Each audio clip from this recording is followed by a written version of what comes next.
자, 안녕하세요. 오늘은 문학의 표현기교를 보도록 하겠습니다. 먼저 즉 280쪽 표시고요. 자, 중고등학교 때부터 아마 이 수사법에 대해서 많이 봤을 거예요. 그런데 우리 공무원 시험에 있어서 이 수사법은 자주 등장하는 문제 중에 하나죠. 우리가 수능 시험을 준비할 때는 학생들이 수사법은 크게 신경을 쓰지 않았었는데 우리 공무원 시험에 있어서는 작년, 재작년에도, 그죠? 시를 가지고 표현기법을 물었고, 또, 이게 각종 시험에서, 빈출되는 그런 문제인데, 물론 이게 나온다 하더라도 한 문제인데, 그 한 문제를 위해서 우리가 또 알아야 될 건 꽤 돼요. 그래서 지금 한번 그 표현기교 같이 보겠습니다. 먼저, 직유법이죠. 그런데 우리가 직유, 그리고 의인, 또 은유, 이런 것들을 즉 모두 합쳐 상위어로 비유라고 해요. 그래서 우리가 비유한다라는 것은 내가 원래 표현하고자 하는 것, 그걸 우리가 원관념이라고 하는데요. 내가 원래 표현하고자 하는 것이 있고, 그리고 그것을 무언가에 빗대어 이야기를 해요. 그걸 이제 즉 보조관념이라고 하죠. 그러면 비유는 결국 내가 표현하고자 하는 원관념을 어떤 보조관념에 빗대어 표현하는 것. 예를 들어 여러분들이 잘 아는 나의 즉 내 마음은 호수요라는 이런 은유법을 보면 내 마음이 원관념이죠. 내 마음이 원관념인데 그것은 호수요하고 호수라는 보조관념에 비유를 했어요. 그러면 이는 은유다라고 얘기를 하는데, 그러면 이렇게 원관념을 보조관념에 빗대어 표현하는데 여기에 이제 어떤 차이에 의해서 여러 가지 방법이 있느냐. 먼저 원관념과 보조관념을 특별한 연결어 없이 내 마음은 호수요 하고 이렇게 특별한 연결어 없이 즉 보조관념과 이어주면 이걸 은유라고 하고요. 반면에 호수 같은 내 마음, 이렇게 호수 같은 내 마음, 이와 같이 연결어를 쓰면 뭐뭐 같은, 뭐뭐처럼, 뭐뭐듯이 이런 연결어가 등장하면 이는 직유다라고 이야기를 해요. 그래서 은유와 직유는 즉 어디서 달라진다? 연결어를 사용하는가 그렇지 않은가에 달라지는 거죠. 또 그것을 어떤 보조관념에 비유했는데 그 비유한 것이 생물에 비유를 했다면, 어떤 대상을 살아있는 생물에 비유를 했다면, 즉 그 중에서도 움직일 수 있는 동물에 비유를 하면 이를 화류법이다 라고 하는 거예요. 그리고 다시 그 어떤 대상을 사람에 비유하면, 그 동물 중에서도 인간에게 비유를 하면, 사람에게 비유를 하면 이걸 특별히 의인법이다 라고 하는 거죠. 그러니까 여러분들이 화류법과 의인법을 헷갈려 하는데 사실 의인법은 뭐의 일종이다? 화류법의 일종이다. 의인법은 화류법의 일종이다 하는 걸 알 수가 있죠. 자, 그리고 의성법, 의태법이라는 것은 의성어나 의태어를 썼을 때 의성어를 문장에 쓰거나 의태어를 쓰면 이를 의성법, 의태법이다 라고 해요. 그럼 여기까지 먼저 예문 몇 가지 볼까요? 자, 280쪽에 직유의 예문에서 폭포는 계절과 주야를 가리지 않고 고매한 정신처럼 쉴 사이 없이 떨어진다. 폭포를 뭐에 비유했어요? 고매한 정신처럼, 처럼이라는 연결어에 비유를 썼으니까 이는 직유죠.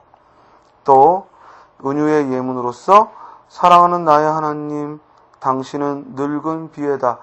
연결어 없이 곧장, 즉 하나님, 당신은 나의 늙은 비에다 라고 표현을 했어요.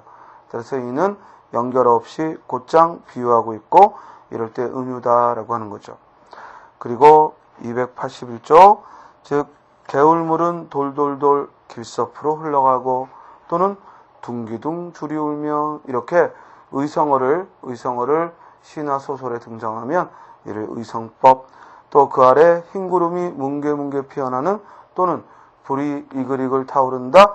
이런 의태어가 사용되면 의태법. 다음 그 아래 안개가 날개짓하며 산을 오른다. 안개라는 무생물을 날개짓한다. 생물화했고 동물처럼 날개짓을 한다라고 표현했고 이럴 때 화류법이다라고 하는 거죠. 그리고 그 아래 의인법에 소낙비를 그리는 너는 정열의 연인 그랬을 때 이 너가 파초를 가리키고 그래서 파초가 여인이다라고 이야기를 하면 사람에게 비유했으니까 의인법이다라고 해요. 그리고 그 사람에게 비유하여서 감정을 실으면 그걸 감정이입이라고 하는 거죠. 예를 들어 어제도 하룻밤 나그네 집에 가마귀 가왁가왁 울며 새웠소. 이때 가마귀가 운다라는 건 특별히 사람처럼 표현한 게 아니기 때문에 이는 그냥 가마귀가 가왁가왁하고 의성법일 뿐이에요. 그런데 그 아래 봐요. 언덕배기 위에 혼자 서 있는 밑줄 쳐요. 혼자 서 있는 그래서 즉 단풍나무가 혼자 서 있다라고 했고 또 그 뒤에 향기로 열에 달떠 있다. 달떠 있다. 흥분해 있다는 거야. 즉 단풍나무가 혼자 서 있고 그리고 흥분해 있다. 이는 감정을 넣어 사물을 바라보고 있으니까 이럴 때 감정이입이라 해요. 또 그 아래 손다차 애절히 우는 서러운 내 가얗고요라고 했고 따라서 내가 손을 대자 즉 애절히 운다라고 했고 서럽다라고 했어요. 가야금이 애절히 운다라고 했고 이때 울다는 뭐 가야금 악기가 운다 이렇게 보니까 감정이입이라고 놓칠 수 있지만 그 뒤에 서러운 내 가엾고요 했잖아요. 가엾고는 사람이 타니까 운 건데 거기에 대해 서럽다라고 평가를 했고 이는 감정이입하고 있는 것이죠. 자, 이제 다음 페이지를 가면 풍류가 나오죠. 풍류는 뭐냐면요. 주로 속담이나 격언 등을 시에 또는 소설에 등장시키면 이를 풍류라고 해요. 그리고 대유법은 어떤 대상을 대신 비유하는 건데 즉 사물에 어떤 사물을 들어 그 분위기를 대신 드러내면 이를 환유라 하고요. 어떤 사물을 통해 분위기를 대신 드러내면 이를 환유라 하고 또 어떤 일부의 사물을 들어서 그 사물 전체를 드러내면 이를 제유라고 해요. 그래서 환유와 제유는 즉 분위기를 드러내면 환유, 사물 전체를 드러내면 제유. 둘 다 어떤 대상을 들어 대신 비유한 거라 이를 넓은 의미로 대유라고 하죠. 우리 시험에서도 환유라는 말, 제유라는 말을 따로 쓰긴 했지만 이 둘을 구별하는 문제는 나온 적이 없으니까요. 대유법하고 기억하시면 돼요. 자, 예를 들어 왕관이 왕을 그리고 브람스의 음악이 가지고 있는 낭만성을 즉 왕관이 권력을 드러내고 또 브람스의 음악이 즉 낭만주의를 드러내고 또 동그라미라는 이 상징이 돈을 가리키고 이는 그 분위기를 드러내는 것이라 즉 환유라고 볼 수 있다면요. 예를 들어 사람은 빵만으로 살 수 없다. 결국 여기서 가리키는 빵은 단지 빵만을 말하는 게 아니라 먹을 것. 즉 사람은 먹는 것만으로는 즉 생존만으로는 살 수 없는 존재다라는 얘기고 이를 제유다라고 이야기를 합니다. 자, 중의법이 또 자주 출제되는 건데요. 중의법은 어떤 동음이어를 즉 사용하는 거죠. 청산리 벽계수야 수의감을 잘한 마라.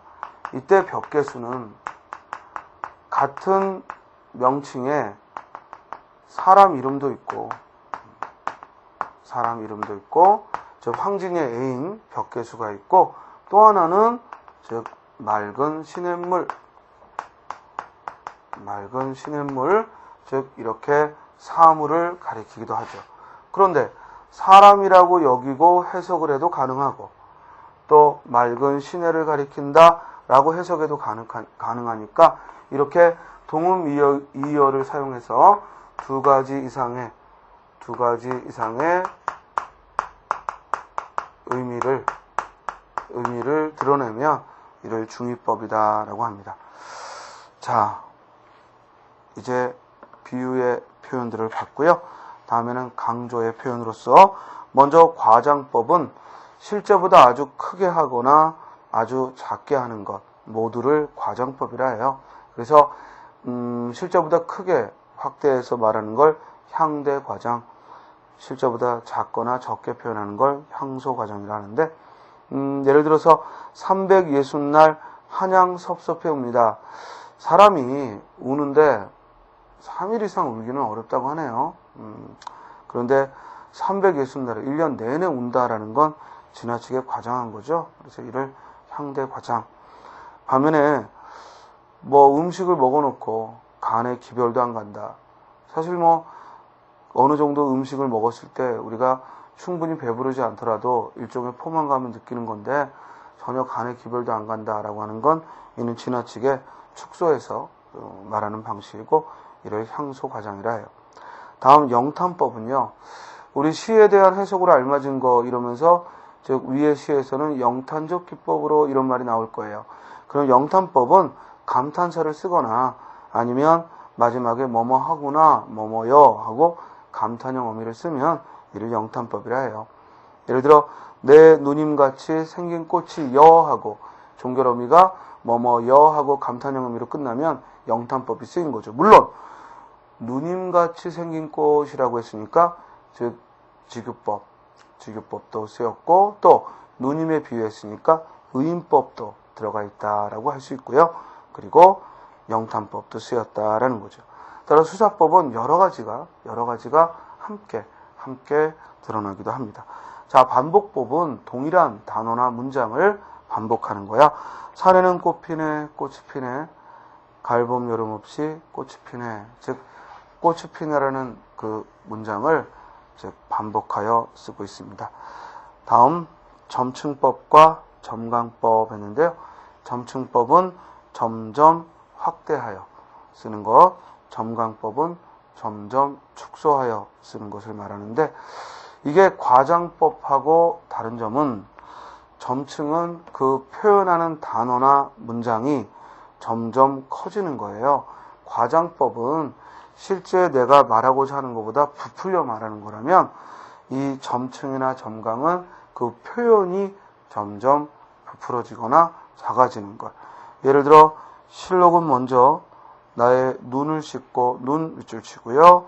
머리를 씻고 머리 밑줄 치고 가슴을 씻고 가슴 밑줄 치고 다음 나의 마음의 모든 구석구석을 즉 마음 밑줄 치고 점점점 실록이 나에게 끼치는 또 실록에 동화되는 장면을 단어들을 점점 확대하여 쓰고 있죠. 따라서 이를 점층법이라고 하는 거예요. 자, 열거법은요. 유사한 단어나 문장을 나열하는 거예요. 그래서 우리 국토는 그대로 우리의 역사며 철학이며 시이며 정신입니다. 즉 유사한 단어들을 나열했죠. 이럴 때 우리가 열거법이다라고 해요. 다음 연쇄법도 자주 나오는데요. 연쇄법은 거기 이황의 도산12곡이라는 이 연시조, 이 연시조의 일부인 이 시조가 예문으로 자주 나옵니다. 자, 보세요. 고인도 나를 못 보고 나도 고인 못 배. 자, 초장이 뭐로 끝났어요? 고인 못 배 하고 끝났죠? 근데 중장의 첫 구절이 고인을 못 배도 하고 초장의 끝부분을 이었었죠. 고인을 못 배도 여덩길 앞에 있네. 자, 여기서 여덩길은 여다라는 말은 가다라는 얘기인데 여기서 여덩길은 학문의 길을 말해요. 여덩길은 학문의 길을 말합니다. 그래서 여덩길이라는 말은 학문의 길을. 그래서 여덩길 앞에 있어도 여덩길하고 중장은 여덩길 앞에 있네라고 끝났는데 종장에서 여덩길 앞에 있거든 하고 또 중장의 끝부분에 나와 있는 걸 연달아 쓰고 있습니다. 이럴 때 우리는 연쇄법이다 라고 해요. 그래서 여덩길 앞에 있거든 아니요고 똘고 하고 수사법상 연쇄법을 썼습니다. 이렇게 앞말을 이어서 끝말 잇게 하는 이런 식의 구성을 연쇄법이라고 해요. 다음 대조법은요. 대조법은 즉 내용상 서로 상반되는 내용을 들어 표현할 때 대조라 하고, 예를 보면 가난한 다수를 구할 수 없는 사회는 285쪽 맨 위에 가난한 다수 밑줄 치고 구할 수 없는 사회는 부유한 소수도 구할 수 없는 사회다. 부유한 소수 밑줄 치고 서로 이와 같이 대조되는 내용을 함께 쓰고 있으면 이를 대조법이다 라고 해요. 그리고 그 대조에는 즉 이와 같이 반의어를 이용하는 대조도 있고, 또 뭐 시각, 청각 이렇게 감각의 대조도 있고, 또는 색채의 대조, 뭐 하얀색과 파란색, 검정색 이렇게 색채의 대조를 보이기도 합니다. 자, 그리고 억양법은 뭐냐면요, 상대를 조롱할 때 쓰는 거예요. 그래서 먼저 상대를 축혔다가 낮추거나 혹은 낮추었다 축혀 올리면서 상대를 조롱할 때 대체로 억양법을 씁니다. 예를 들어 뭐 좀 모자라기는 하지만 착실하지 이런 구절, 또 뭐 똑똑한 것은 좋은데 건방지단 말이야 이런 구절은 억양법의 예가 되겠죠. 다음 비교는 공통점을 말하는 것이고요. 주로 뭐뭐보다라는 비교 부사격 조사가 시나 소설에 들어가면 비교법이다 라고 해요. 미화법은요, 어떤 대상을 즉 아름답게 또 평범한 것을 뛰어나게 혹은 불완전한 것을 완전하게 표현하는 것인데, 이는 좀 상투적인 그런 표현이 되기 때문에 요즘 문학작품에서는 거의 안 쓴다고 봐야겠죠. 다음 현재법은 주로 수필이나 소설 등에서 일부러 시제가 과거인데 일부러 현재형으로 쓴다거나 시제가 미래인데 일부러 현재형을 써서 주로 생동감, 현장감을 줄 때, 특히 기행문 같은 데서는 이런 현재법을 적절히 써서 생동감을 줄 수가 있습니다. 자, 뒤로 넘기면 이제 변화법이 등장하는데요. 먼저 도치법은 즉 문장이나 문장 내에 주어나 서술어 또는 목적어 서술어를 위치를 바꾸는 거죠. 나는 아직 기다리고 있을 테요. 찬란한 슬픔의 봄을, 즉 목적어인 슬픔의 봄을 즉 기다리고 있을 테요라는 서술어보다 뒤에 배치하였고, 이는 도치법이죠. 자, 여기 슬픔의 봄 그랬으니까 은유법도 또한 쓰였고요. 또한 찬란한 슬픔 그랬으니까 이는 역설법도 썼어요. 역설법은 좀 이따 설명하고, 다음 대꾸법 했어요. 대꾸는 문장의 형식이 유사한 거예요. 자, 아까 대조는 상반된 내용을 드는 거라고 그랬고, 이 대꾸는 문장의 내용과는 상관없이 형식이 유사한 거야. 그러니까 예를 들어 우리 잘 아는 이런 문장이 있죠. 인생은 짧고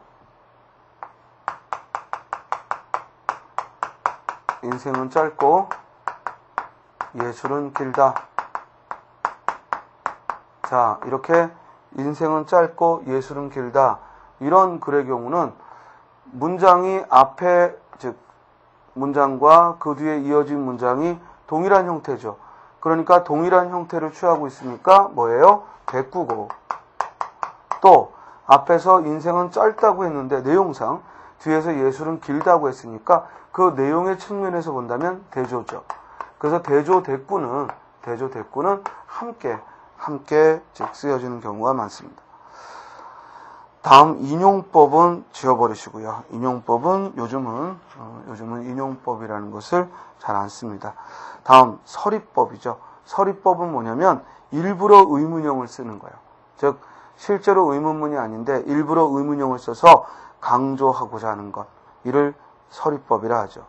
예를 들어 그대의 꽃다운 혼 어이하니 불구랴 하는 얘기는 매우 붓다는 건데 일부러 어이하니 불구랴 하고 의문형으로 끝냈죠.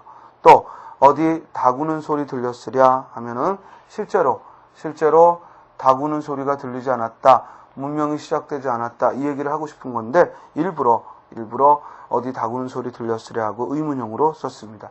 이렇게 의문형의 표현을 일부러 쓰면 서리법이다라고 해요. 다음 이제 반어와 역설인데요. 우리 친구들이 반어 역설을 자꾸 헷갈리는데, 자, 한번 똑똑히 들어보자고. 반어는 표현 자체는 아무 문제가 없어요.